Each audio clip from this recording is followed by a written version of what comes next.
प्यारे बच्चों नमस्कार। 10वीं कक्षा के विज्ञान के चैप्टर मानव नेत्र तथा रंग बिरंगा संसार के चौथे लेक्चर में आपका स्वागत है। इससे पहले हमने मानव नेत्र की संरचना और मानव नेत्र के अंदर कौन कौन से दोष होते हैं और उनको किस तरह से दूर किए जाते हैं आदि टॉपिक हम पढ़ चुके हैं। अब इन्हीं टॉपिक्स के आधार पर हमें एनसीईआरटी बुक में कुछ क्वेश्चन पूछे गए हैं। हम आज के लेक्चर में उन क्वेश्चनों को हल करेंगे और ये क्वेश्चन जो है एग्जामिनेशन पॉइंट ऑफ व्यू से बहुत ही इंपॉर्टेंट है, क्योंकि मोस्टली एग्जाम्स में जो है ज्यादातर जो क्वेश्चन पूछे जाते हैं वो एनसीईआरटी अभ्यास में से या बीच में जो एनसीईआरटी बुक के क्वेश्चन दिए हुए होते हैं उनमें से पूछे जाते हैं। तो इन क्वेश्चन को हमें बहुत ही ध्यान से करना चाहिए। तो आइए शुरुआत करते हैं कि सबसे पहला जो क्वेश्चन यहाँ पर पूछा गया है कि नेत्र की समंजन क्षमता से क्या अभिप्राय है। समंजन क्षमता को हम पिछले लेक्चर में बहुत अच्छी तरह से कर चुके हैं, तो जिन बच्चों ने वो लेक्चर नहीं देखे तो नीचे वीडियो के डिस्क्रिप्शन में आपको लिंक मिल जाएगा, वहां से आप देख सकते हैं। तो मैं यहाँ पर आपका समय खराब नहीं करना चाहता, इसलिए सीधा सेकंड क्वेश्चन पे चलता हूँ। यहाँ पर पूछा गया है कि निकट दृष्टि दोष का कोई व्यक्ति 1.2 मीटर से अधिक दूरी पर रखी वस्तुओं को सुस्पष्ट नहीं देख सकता। इस दोष को दूर करने के लिए प्रयुक्त संशोधक लेंस किस प्रकार का होना चाहिए। अब देखिए कि संशोधक लेंस के लिए मैंने आपको एक ट्रिक बताई थी कि आपको नाम याद रखना है अवनी और उर्दू। ठीक, अवनी का मतलब नि का मतलब निकट और अव मीन्स अवतल, कि अगर निकट दृष्टि दोष है तो अवतल लेंस से ही दूर होगा। ठीक, और उर्दू में दूर दृष्टि दोष उत्तल लेंस से दूर होगा। ओके, तो इसका तो सिंपल सा आंसर है, क्योंकि इस निकट दृष्टि दोष है तो इसको दूर करने के लिए आप किसका यूज करोगे, अवतल लेंस का यूज करोगे। अब आगे देखिए कि मानव नेत्र की सामान्य दृष्टि के लिए दूर बिंदु तथा निकट बिंदु नेत्र से कितनी दूरी पर होते हैं। बिल्कुल सिंपल सी बात है, निकट बिंदु तो 25 सेंटीमीटर की दूरी पर होता है और दूर बिंदु अनंत दूरी पर होता है। ओके, अब क्वेश्चन नंबर 4 देखिए कि अंतिम पंक्ति में बैठे किसी विद्यार्थी को श्यामपट्ट पढ़ने में कोई कठिनाई होती है तो वह विद्यार्थी किस दृष्टि दोष से पीड़ित है और इसे किस प्रकार संशोधित किया जा सकता है। अब देखिए बच्चा कहाँ बैठा है, अंतिम पंक्ति में। अंतिम पंक्ति में इसका मतलब श्यामपट्ट उससे काफी दूरी पर है, यानी उसको दूर की चीजें स्पष्ट दिखाई नहीं देती। दूर की चीजें स्पष्ट दिखाई नहीं देती तो स्पष्ट कहाँ दिखाई देता है, निकट का।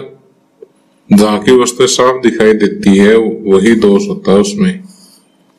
तो यहाँ पर निकट की वस्तु साफ दिखाई देती है तो निकट दृष्टि दोष है उसको, और निकट दृष्टि दोष को दूर करने के लिए वही अवनी वाला सूत्र है, अवतल लेंस का प्रयोग करेंगे। ओके, अब आगे देखिए कि यहाँ पर 4 एमसीक्यूज दिए हुए हैं, मल्टीपल चॉइस क्वेश्चन दिए हुए हैं। तो इनमें से 4 में से एक आंसर ठीक है, वो आपको चूज करना है। कहता मानव नेत्र अभिनेत्र लेंस की फोकस दूरी को समायोजित करके विभिन्न दूरियों पर रखी हुई वस्तुओं को फोकसित कर सकता है। ऐसा हो पाने का कारण क्या है। जरा दूरदृष्टिता, समंजन, निकट दृष्टि, दीर्घ दृष्टि। अब देखिए 3 तो दृष्टि दोष है, लेकिन ये आंख की एक ऐसी प्रॉपर्टी है, आंख का एक ऐसा गुण है जिसके कारण विभिन्न दूरियों पर रखी वस्तुओं को फोकसित कर सकता है, और वो गुण जो है वो क्या कहलाता है, समंजन। तो समंजन इसका आंसर हो जाएगा।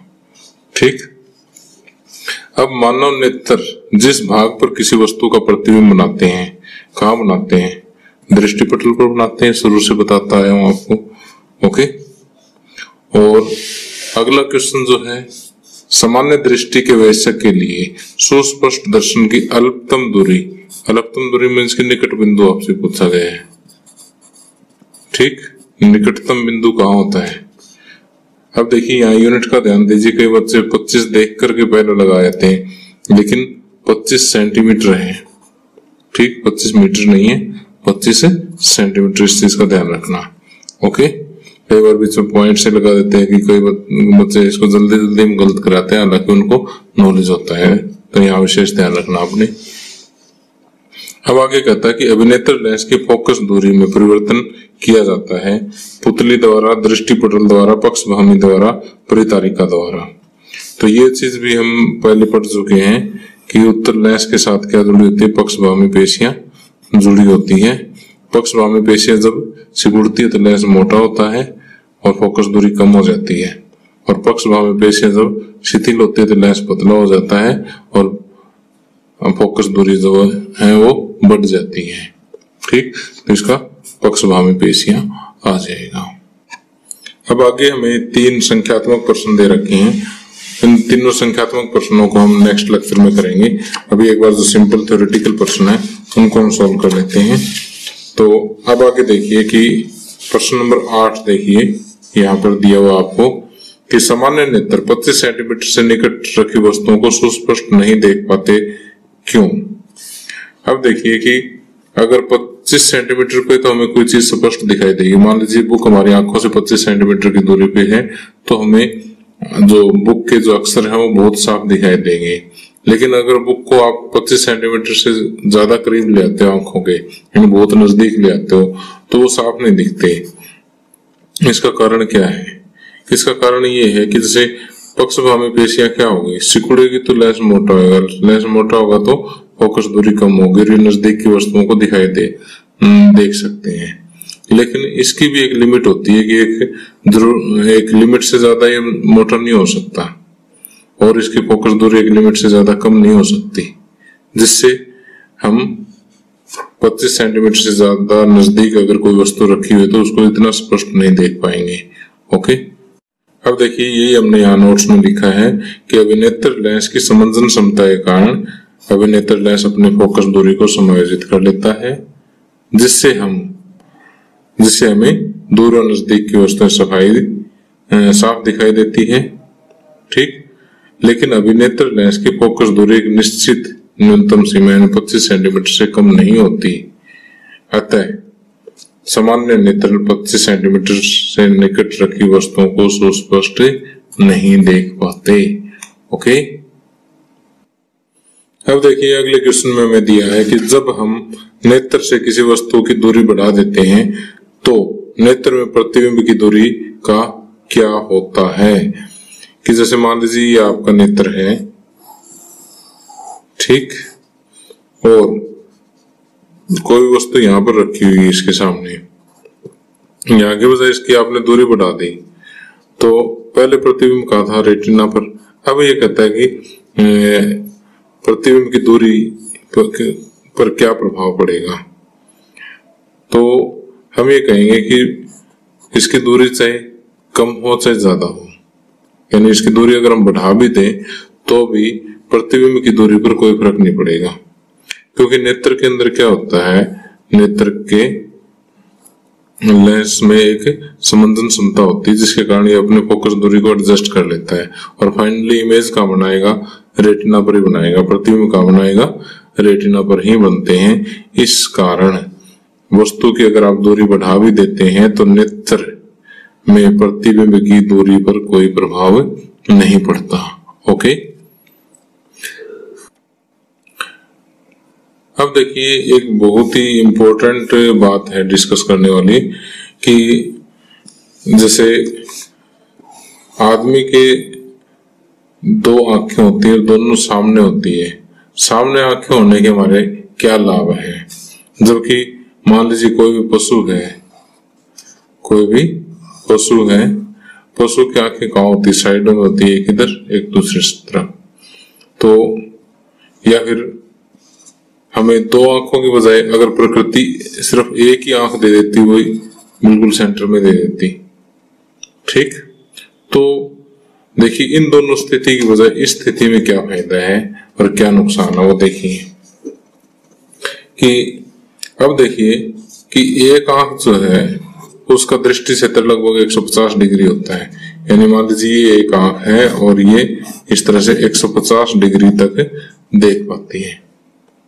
तो अगर हम पशु की बात करें तो देखिए कि इसकी एक आंख इधर है, एक दूसरी साइड है, तो ये जो है इधर भी पूरा देख सकते हैं, इधर भी, यानी इसका जो दृष्टि क्षेत्र है वो काफी ज्यादा है। ठीक, यानी ये ज्यादा क्षेत्र में एक साथ देख सकता है। ठीक, जबकि हमारा दृष्टि क्षेत्र लगभग जो है 180 डिग्री ही होता है। ठीक, कि एक आंख का तो 150 होता है, लेकिन दोनों आंखों का कुल मिलाकर के 180 डिग्री ही दृष्टि क्षेत्र होता है। ठीक, लेकिन इसका फायदा क्या है? इसका फायदा ये है कि हम जो वस्तु जो है उसकी तीनों विमाएं देख सकते हैं, उसकी लंबाई, ऊंचाई और चौड़ाई, यानी 3 डायमेंशनल हमें चीजें दिखाई देगी, 3 विमीय हमें दिखाई देगी। जबकि पशु को या जिनकी सिर्फ एक आंख होती है उनको सारी चीजें चपटी दिखाई देगी, यानी द्विविमीय दिखाई देगी। ठीक, तो देखिए कि फीलिंग आप देखिए कैसी होगी। द्विविमीय का अर्थ है कि जैसे मान लीजिए आपके सामने एक हाथी है, तो आप हाथी की लंबाई, चौड़ाई, उसकी मोटाई सब कुछ देख सकते हैं, आप 3 विमीय देख सकते हो। जो कि अगर हाथी का फोटो है तो आप उसकी लंबाई और ऊंचाई देख सकते हो, चौड़ाई तो आपको फोटो में नजर नहीं आएगी। तो जो फोटो है वो चपटी है, द्विविमीय है। तो दोनों आंखें हमारे सामने होने का फायदा यही है कि हम 3 डायमेंशनल विजन का एंजॉय ले सकते हैं, उसका हमें लाभ मिलता है। ठीक, जबकि अगर एक आंख होती या दोनों आंखें साइडों में होती तो हमें सारी चीजें, सारा संसार चपटा दिखाई देता, द्विविमीय दिखाई देता। ठीक, और दोनों आंखें साफ होने का एक फायदा और भी है कि जो धुंधली चीजें हैं वो भी हम साफ देख सकते हैं, यानी चीजों को ज्यादा अच्छे ध्यान से, मतलब स्पष्ट देख सकते हैं दोनों आंखें सामने होने से। ओके, तो बाकी ये पॉइंट्स मैंने यहाँ नोट्स में लिख दिए हैं, आप इनको अच्छी तरह से पढ़ सकते हैं। तो प्यारे बच्चों, आज के लेक्चर में इतना ही। कल के लेक्चर में मैं मानव नेत्र पर जो एनसीईआरटी बुक के संख्यात्मक प्रश्न हैं 3, उनको सोल्व करूंगा, और उससे अगले लेक्चर में जो है हम प्रकाश के विक्षेपण और प्रकीर्णन वगैरह जो है कई फिनोमिना हैं उनकी स्टडी करेंगे। तो प्यारे बच्चों, मेरा लेक्चर आपको कैसा लग रहा है मुझे कमेंट करके जरूर बताएं। Thank you, have a nice day. यहाँ देखिए, सबसे पहला जो सूत्र प्रयोग होगा वो है लेंस की शक्ति। क्या है? लेंस की शक्ति। लेंस की शक्ति को हम किससे रिप्रेजेंट करते हैं? कैपिटल P से डिनोट करते हैं। और लेंस की शक्ति किसके बराबर होता है? 1 फोकस दूरी के बराबर होता है। एक सूत्र तो आपने ये याद रखना अच्छी तरह से। अगर कहीं फोकस दूरी निकालनी पड़ जाए तो इसी को ही उल्टा कर दो कि 1 लेंस की शक्ति। ठीक, तो वास्तव में एक ही सूत्र है। दूसरा सूत्र जो है वो क्या होगा? दूसरा सूत्र है 1 F बराबर 1 V माइनस 1 U। यहाँ पर F आपको पता है क्या है? फोकस दूरी है। और V क्या है? V है प्रतिबिंब की दूरी,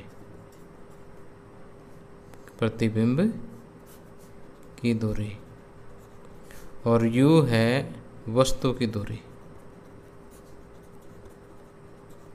ओके, अब देखिए कि ये जो सूत्र है 1 F बराबर 1 V माइनस 1 U, अगर इसको हम मानव नेत्र के न्यूमेरिकल्स पर अप्लाई करेंगे तो देखिए कि हम V क्या लेंगे और U क्या लेंगे। तो पहले हम U की बात करते हैं, फिर हम V की बात करेंगे। और मानव नेत्र के जो न्यूमेरिकल होंगे वो या तो निकट दृष्टि दोष पर होंगे, निकट दृष्टि दोष, या फिर होंगे दूरदृष्टि दोष पर, दूरदृष्टि दोष। अब देखिए कि अगर निकट दृष्टि दोष की हम बात करें तो यहाँ पर निकट की वस्तुएं साफ दिखाई देती है और दूर की वस्तुएं साफ दिखाई नहीं देती। तो यहाँ पर हम दूर बिंदु की बात करेंगे। ओके, और यहाँ पर हम निकट बिंदु की बात करेंगे। ओके, तो देखिए कि समस्त आँख के लिए दूर बिंदु कितना होता है? इन्फिनिटी। और स्वस्थांक के लिए निकट बिंदु कितना होता है 25 सेंटीमीटर। ओके, तो यू लेना है आपने -∞ और -25 सेंटीमीटर। ओके, जो स्वस्थांक वाला है वो आपने यू लेना है। और जो डिफेक्टेड आई का होगा, जो इस दोष से ग्रस्त आँख होगी, उसका दूर बिंदु आपको न्यूमेरिकल में दिया होगा और निकट बिंदु भी आपको न्यूमेरिकल में दिया होगा, वो आपने वी लेना है। मान लिया दूर बिंदु आपको 80 सेंटीमीटर दिया हुआ है तो आपने -80 सेंटीमीटर लेना है। और निकट बिंदु मान लिया आपने 100 सेंटीमीटर दिया हुआ है तो इसको -100 सेंटीमीटर लेना है। ओके, तो कहने का मतलब ये है कि यू के लिए आपने स्वस्थांक वाला दूर बिंदु और नज़दीक बिंदु यूज करना है। और वी की जगह जो न्यूमेरिकल में दिया हुआ है। ठीक, अब देखिए कि निकट दृष्टि दोष का न्यूमेरिकल अलग होगा और दूर दृष्टि दोष का न्यूमेरिकल आपको अलग मिलेगा। तो u क्या होगा, v क्या होगा, ये आपको पता लग ही गया। ठीक, तो यहाँ पर तीन तो चीज़ें f, u और v, इन तीनों में से कोई भी दो दे करके तीसरी चीज़ आपसे पूछी जाएगी। ओके, तो बाकी आपको मैं अभी न्यूमेरिकल डिस्कस करवाता हूँ, उसमें अच्छे से समझ आ जाएगी। तो चलो आगे बढ़ते हैं। अब आगे न्यूमेरिकल देखिए। पहला न्यूमेरिकल बिल्कुल सिंपल सा न्यूमेरिकल है कि किसी व्यक्ति को अपनी दूर की दृष्टि को संशोधित करने के लिए -5.5 डायोप्टर क्षमता का लेंस की आवश्यकता है। अपनी निकट की दृष्टि को संशोधित करने के लिए उसे +1.5 डायोप्टर क्षमता की लेंस की आवश्यकता है। संशोधित करने के लिए आवश्यक लेंस की फोकस दूरी क्या होगी? तो यहाँ देखिए कि बहुत ही सिंपल न्यूमेरिकल है। यहाँ पर आपको लेंस की क्षमता दे दी कि दूर की दृष्टि को संशोधित करने के लिए, यहाँ दूर की दृष्टि को संशोधित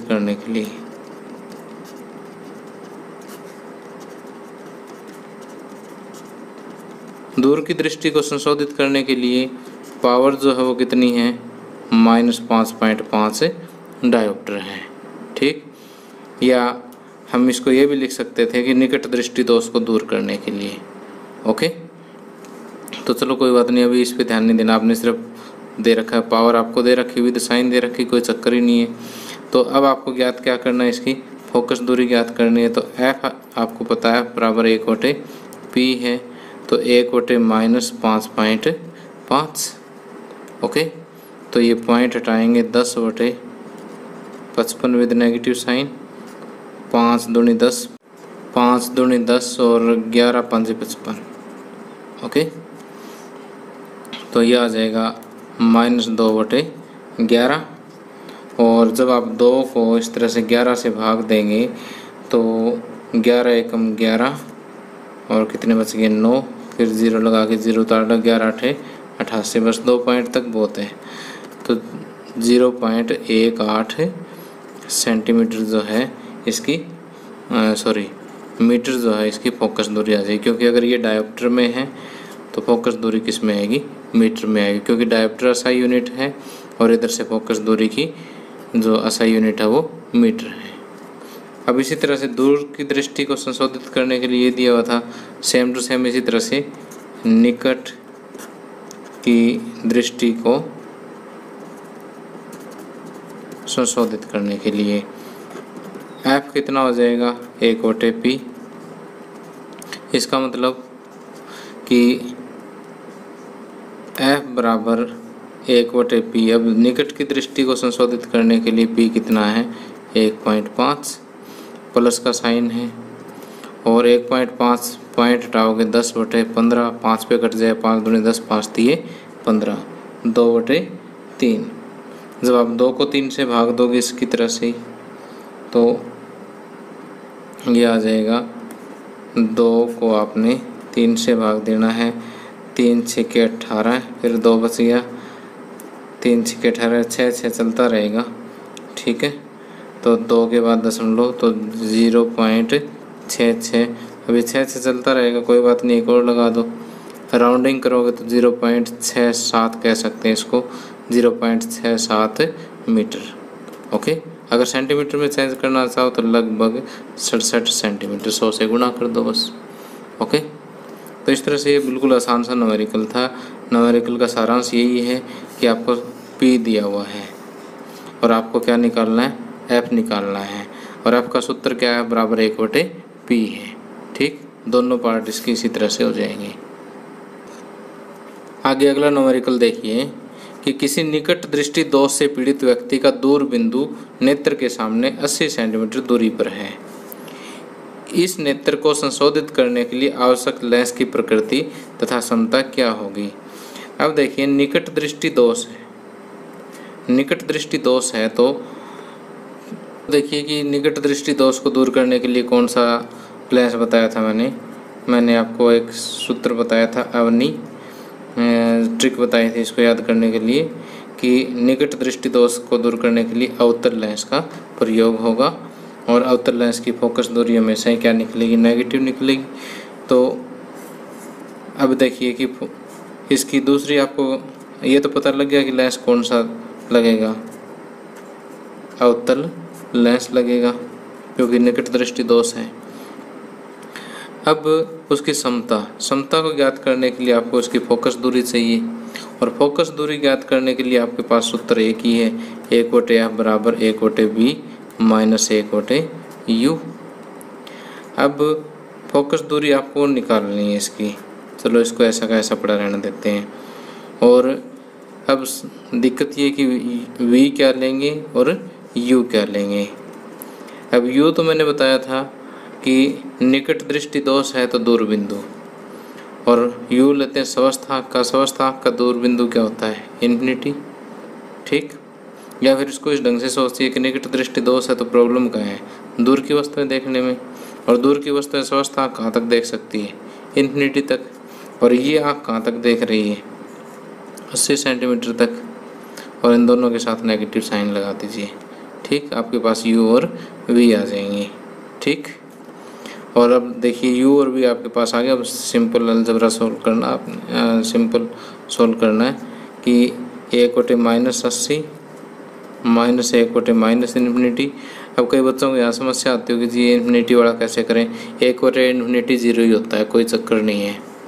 ठीक है, तो 1/F बराबर माइनस 1/80, और ये हो गया माइनस माइनस प्लस, और 1/इन्फिनिटी हो गया 0। तो यहाँ से F आ गया आपका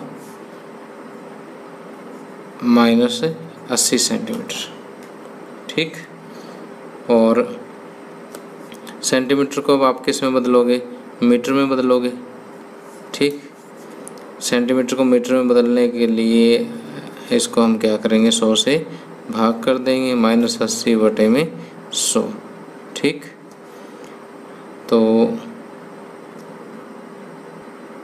0 से 0 कट गया, और 4 दूनी 8 और 5 दूनी 10, माइनस 4/5 मीटर आ जाएगा। ओके, तो ये आ गया आपके पास फोकस दूरी माइनस 4/5 मीटर।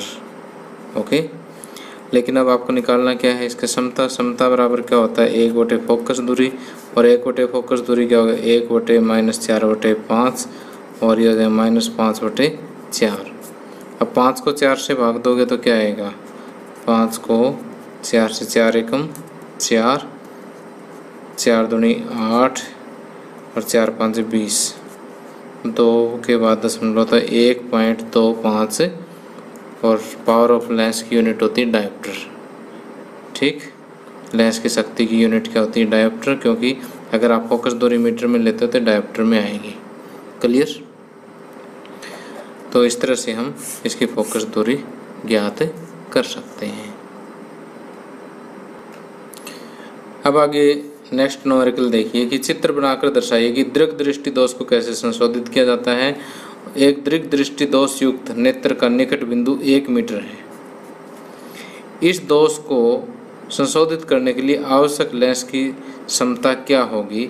यह मान लीजिए कि सामान्य नेत्र का निकट बिंदु 25 सेंटीमीटर है। ओके, तो देखिए इसको दूर कैसे करेंगे। दृक दृष्टि दोष है, मीन्स कि दूर दृष्टि दोष है। दूर दृष्टि दोष में दूर की वस्तुएं साफ दिखाई देगी लेकिन नज़दीक की वस्तुएं साफ दिखाई नहीं देगी। ठीक, तो अब यहाँ पर आपको बताना है कि कौन आवश्यक लेंस की क्षमता। पहले तो हम विचार करते हैं, इससे पहले ये बताना आपको कि कैसे संशोधित करेंगे। संशोधित करने के लिए किस टाइप के लेंस की ज़रूरत पड़ेगी। अब दूरदृष्टि दोष है, नज़दीक के लिए हम करते हैं अवनी, निकट के लिए अवतल, तो दूर के लिए उत्तल। चाहे इसको उर्दू से याद रख लें। ठीक, दूर के लिए उत्तल, तो उत्तल लेंस का प्रयोग करके आप इसको इस दोष को दूर कर सकते हैं। तो देखिए, ये तो स्वस्थ आँख का हो गया कि अगर नज़दीक बिंदु पर अगर कोई वस्तु रखी हो तो उसका प्रतिबिंब कहाँ बन गया, रेटिना पर। और अगर दीर्घ दृष्टि दोष युक्त नेत्र है तो उसका प्रतिबिंब कहाँ बनेगा, रेटिना के पीछे, और निकट बिंदु थोड़ा सा नज़दीक आ जाता है। ओके, तो इसको दूर करने के लिए आप क्या करोगे, यहाँ पर एक उत्तल लेंस लगा दोगे। उत्तल लेंस क्या करता है, थोड़ा सा डाइवर्ज कर देता है किरणों को। ओके, सॉरी, कन्वर्ज कर देता है, थोड़ा नज़दीक ले आता है, और ये यहाँ से जा करके रेटिना पर इसका प्रतिबिंब बना लेती है। ओके, तो ये तीनों चित्र आपने बनाने हैं। स्वस्थ आँख का बना देंगे, दोषयुक्त आँख का बना देंगे, फिर इसका संशोधन के बाद का चित्र आपने प्रिपेयर करना है। ओके, अब देखिए कि सेम टू सेम वही न्यूमेरिकल जो हमने पिछला न्यूमेरिकल नंबर 6 किया था, लेकिन फ़र्क क्या है, वो निकट दृष्टि दोष के लिए किया था और ये दूर दृष्टि दोष के लिए है।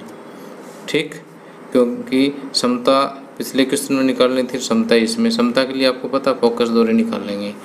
तो सूत्र हमारे पास क्या है, सूत्र हमारे पास वही है कि 1/f बराबर 1/v माइनस 1/u।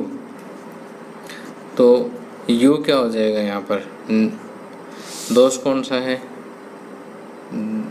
दूरदृष्टि दोष है। दूर के लिए निकट बिंदु की बात करेंगे स्वस्थ आँख के लिए, तो ये आ जाएगा 25 सेंटीमीटर विद नेगेटिव साइन, और v हो जाएगा इसके लिए, v इन्होंने दिया 1 मीटर। अब यहाँ सेंटीमीटर की बात कर रहे हैं तो यहाँ पर मैं 100 सेंटीमीटर ले लेता हूँ विद नेगेटिव साइन। ओके, अब यहाँ पर 1/f बराबर 1/v यानी माइनस 1/100 माइनस 1/-25। ओके, तो ये आ जाएगा 1/100 with negative sign minus into minus plus 1/25। LCM लेंगे तो 100 आएगा, -1 प्लस 25 चौके 100, तो ये आ जाएगा आपका 3/100। ठीक, और तो ये 3/100 आ गया, इसका 3/100, और f आ जाएगा 100/3, और ये सब कुछ सेंटीमीटर में चल रहा तो ये भी सेंटीमीटर में आएगा, और मीटर में चेंज करने के लिए इसको 100 से भाग देंगे तो 1/3 मीटर। ओके, 100 से भाग देंगे, 100 से 100 कट जाएगा। ओके, 1/3 मीटर जो है लेंस की वो आ गई। तो ये थोड़ा सा कट गया था, इसको दोबारा देखिए कि यहाँ पर मैंने 100 और 25 का एलसीएम लिया था। ठीक, और ये सोल्व करने के बाद 3/100 और f आया 100/3, और क्योंकि ये दोनों सेंटीमीटर में थे इसलिए f भी क्या आएगा, सेंटीमीटर में आएगा, क्योंकि u भी सेंटीमीटर में था और v भी सेंटीमीटर में, तो f सेंटीमीटर में ही आएगा। लेकिन पावर निकालने के लिए आपको क्या है, f ऐसा यूनिट में चाहिए यानी मीटर में चाहिए, तो मीटर में कन्वर्ट करने के लिए मैं इसको क्या करूँगा, 100 से भाग करूँगा, 100 से भाग करूँगा, 100 से 100 कट जाएगा, और ये 1/3 मीटर आएगा। अब पावर ऑफ द लेंस क्या होता है, 1/, फोकस दूरी, और 1/, फोकस दूरी है तो 1/, में 1/3, ये पलट जाएगा 3, और पावर ऑफ लेंस की यूनिट होती है डायोप्टर। ठीक, तो अब देखिए कि ये किस में आ रहा है, प्लस का आ रहा है, तो +3 डायोप्टर। ओके, प्लस का साइन ये इंडिकेट करता है कि लेंस कैसा चाहिए, उत्तल लेंस चाहिए। ओके, अब देखिए यहाँ पर लास्ट में 2 क्वेश्चन और बचे हैं, छोटे छोटे हैं, 2 मिनट के क्वेश्चन है। कि यहाँ पर एक क्वेश्चन दिया हुआ कि सामान्य नेत्र 25 सेंटीमीटर से नज़दीक रखी वस्तुओं को सुस्पष्ट नहीं देख पाते।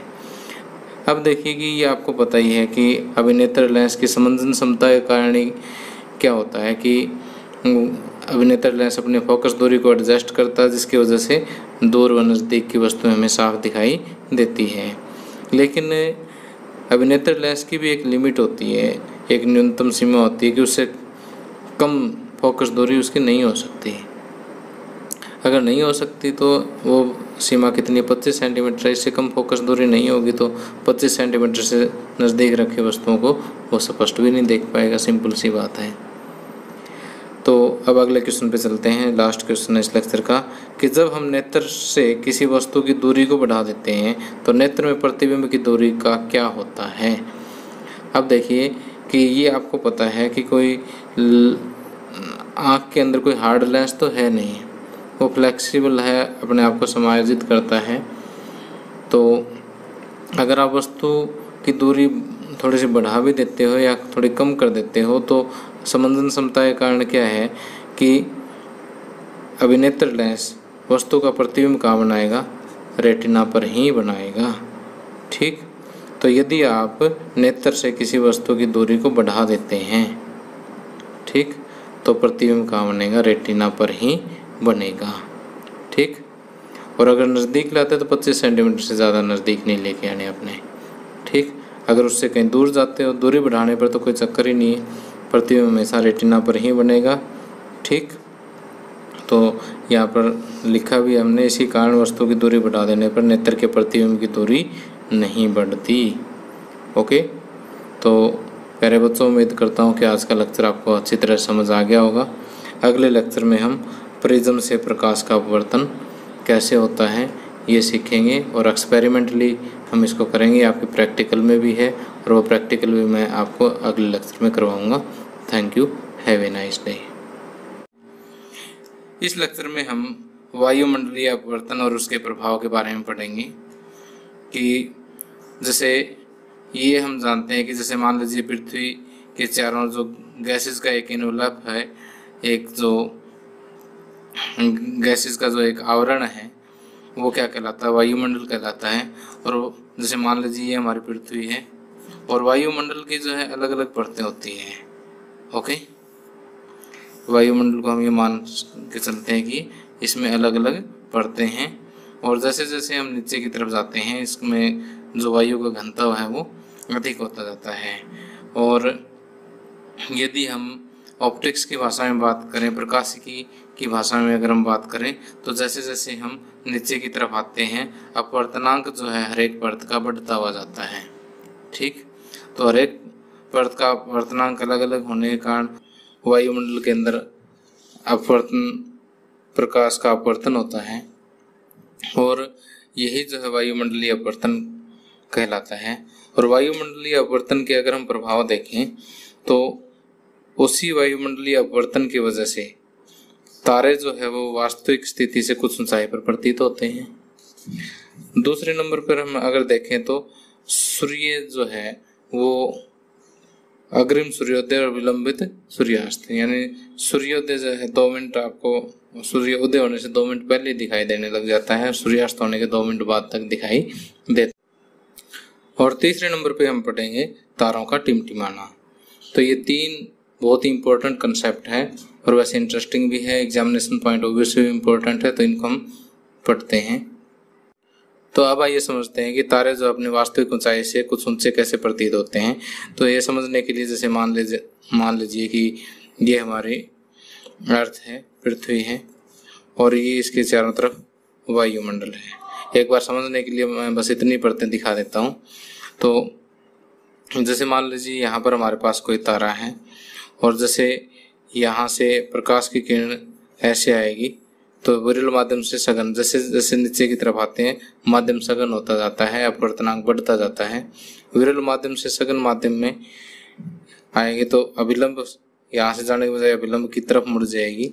इसी तरह से ये अभिलंब की तरफ मुड़ती जाती है। ओके, और जैसे यहाँ पृथ्वी पर कोई प्रेक्षक है तो उसको ऐसे नजर आएगा कि ये तारा यहाँ कहीं है, तो तारा था यहाँ पर और दिखे कुछ ज़्यादा ऊंचाई पर। ठीक, तो वास्तव में ये जो अपवर्तनांक है ये ग्रेजुअल है। ग्रेजुअल का मतलब है कि कंटिन्यूअस इसमें चेंजिंग होती रहती है। ठीक, तो ये चित्र जो है हम कुछ इस तरह से दिखाएंगे, इस तरह से यूं लगातार। ओके, तो यहाँ पर जैसे मैं नोट्स में इसको साफ साफ दिखाया हुआ है कि ये जैसे तारा है और यहाँ पर ग्रेजुअल इसका यानी परिवर्ती ये जो है क्रमिक, इसमें अपवर्तन होता रहता है, लगातार इसमें अपवर्तन होता रहता है, जिसकी वजह से ये मार्ग जो है कुछ इस तरह से देखने वाले को यूँ लगेगा कि तारा यहाँ पर है। ओके, तो जो चीज़ मैंने समझाई है वो मैंने सिंपल सी हिंदी में लिख दी है कि पृथ्वी के वायुमंडल में प्रवेश करने के पश्चात पृथ्वी के पृष्ठ पर पहुंचने तक तारे का प्रकाश निरंतर क्या होता रहता है, अपवर्तित हो जाता है। तो वायुमंडलीय अपवर्तन उसी माध्यम में होता है जिसका क्रमिक अपवर्तनांक हो, यानी उसमें क्रम से बढ़ता हुआ अपवर्तनांक हो। ठीक, जिसकी वजह से तारे का प्रकाश अभिलंब की ओर झुक जाता है और अगर हम क्षितिज के नज़दीक यानी पृथ्वी के नज़दीक अगर हम इसको देखें तो तारा देखने पर अपनी वास्तविक स्थिति से कुछ ऊंचाई पर दिखाई देता है। ओके,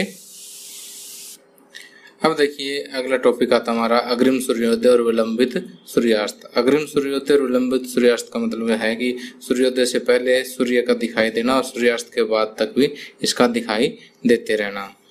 अब देखिए कि इसको मैं एक चित्र के माध्यम से समझाता हूँ कि मान लीजिए ये हमारी अर्थ है और ये अर्थ का सरफेस है और यहाँ से अगर हम एक लाइन खींचे तो इसको हम क्षैतिज कह सकते हैं। अब देखिए वास्तव में सूर्य जब यहाँ क्षितिज पर आ जाए तब हमें दिखाई देना चाहिए, लेकिन वास्तव में जब सूर्य क्षितिज से कुछ नीचे होता है, मान लीजिए कि सूर्य है, ये हमें तभी दिखाई देने लग जाता है। किस वजह से? वायुमंडलीय अपवर्तन की वजह से। तो मैं एक चित्र से समझाता हूँ कि मान लेते हैं कि ये हमारे पास पृथ्वी का वायुमंडल है, ये वायुमंडल के अलग अलग परतें हैं।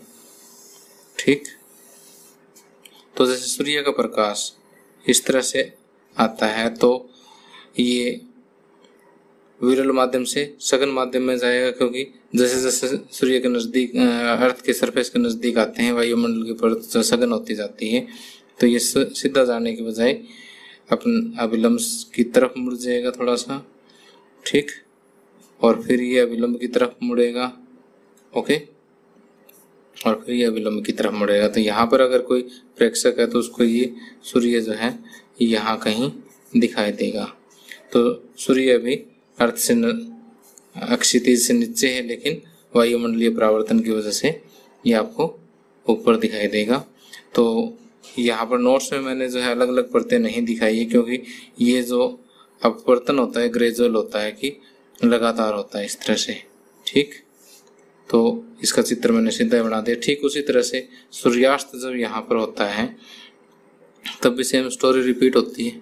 ठीक, वही इसका परावर्तन।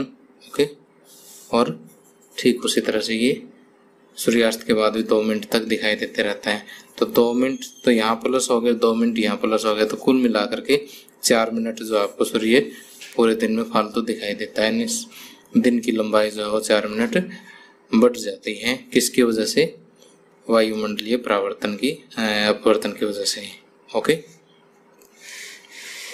तो यहाँ पर देखिए मैंने बिल्कुल सिंपल सी भाषा में लिखा है कि जब सूर्योदय होने लगता है तो उससे पूर्व सूर्य के आने वाली किरणें वायुमंडल के विभिन्न घनत्वों की परतों में से अपवर्तित होती है।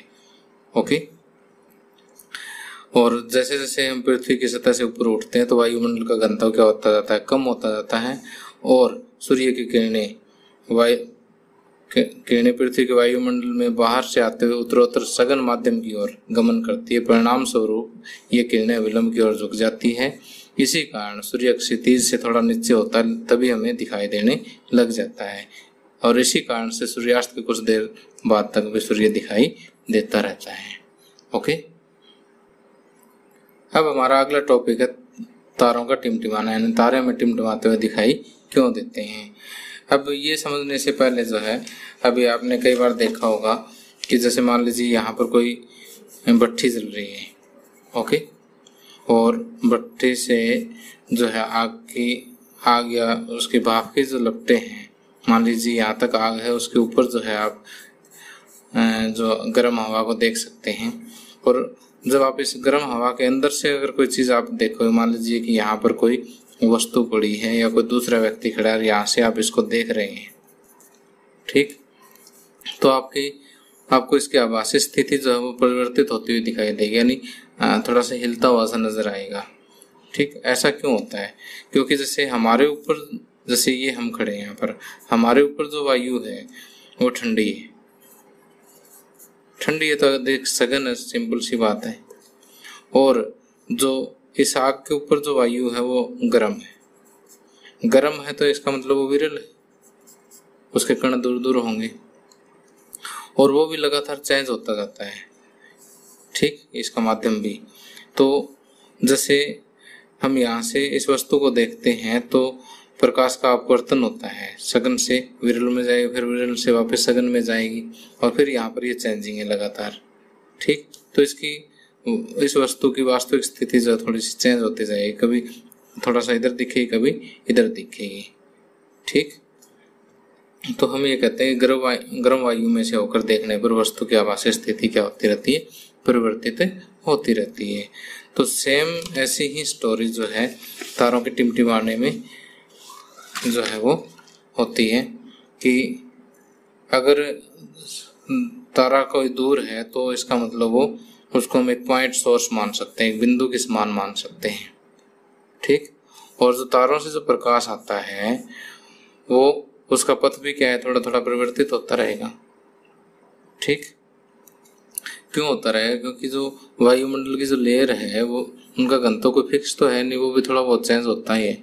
अगर वो चेंज होगा तो इसका मतलब जो तारों से आने वाली जो प्रकाश की किरणें हैं, एक बार जैसे मान लीजिए तारे की पोजीशन हमें यहाँ दिखाई दी, अब क्योंकि पॉइंट सोर्स है तो अब इतने में क्या है कि इसकी लेयर की सघनता में परिवर्तन हो गया, तो ये थोड़ा सा इधर दिखाई देगा, कभी थोड़ा सा लेफ्ट में, कभी थोड़ा सा राइट में दिखाई देगा। तो ये पथ परिवर्तित होने की वजह से जो है तारा की आभासी स्थिति जो है वो भी विचलित होती रहती है, यानी तारा आपको थोड़ा बहुत लेफ्ट राइट नजर आता है। साथ ही क्या होता है कि जो आंखों में जो प्रकाश प्रवेश करता है तारे का, वो उसकी मात्रा भी कम ज्यादा होती रहती है, झिलमिलाती रहती है, ठीक, जिसके कारण तारा कभी तो चमकीला दिखाई देगा, कभी धुंधला दिखाई देगा। तो उस वजह से हम ये कह सकते हैं कि तारा जो हमें टिमटिमाता हुआ दिखाई देता है, ठीक। अब क्वेश्चन ये उठता है कि तारा तो टिमटिमाता, लेकिन ग्रह क्यों नहीं टिमटिमाते?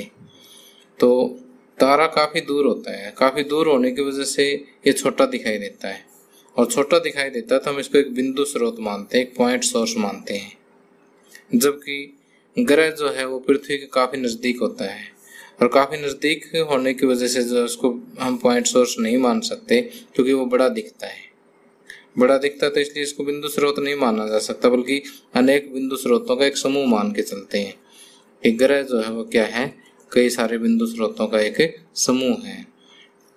तो ऐसे में अगर ग्रह से कोई प्रकाश आता है, प्रकाश की किरण आती है, तो उसमें थोड़ा बहुत परिवर्तन भी होता है, तो भी इस ग्रुप में कोई फर्क नहीं पड़ता कि मान लीजिए यहाँ वाला पॉइंट थोड़ा सा इधर दिखाई देगा, यहाँ वाला कोई इधर दिखाई देगा, तो भी ग्रह की स्थिति में कोई परिणामी जो है आभासी स्थिति में कोई चेंज नहीं होता, और इस तरह से ग्रह जो है टिमटिमाते हुए नजर हमें नहीं आते, ठीक है।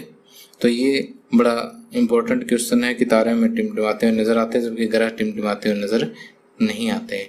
तो मेरे हिसाब से आप समझ गए होंगे, फिर भी कोई दिक्कत हो तो भाई कमेंट करके बता देना, यथासंभव आपका जवाब दूंगा। Thank you, have a nice day.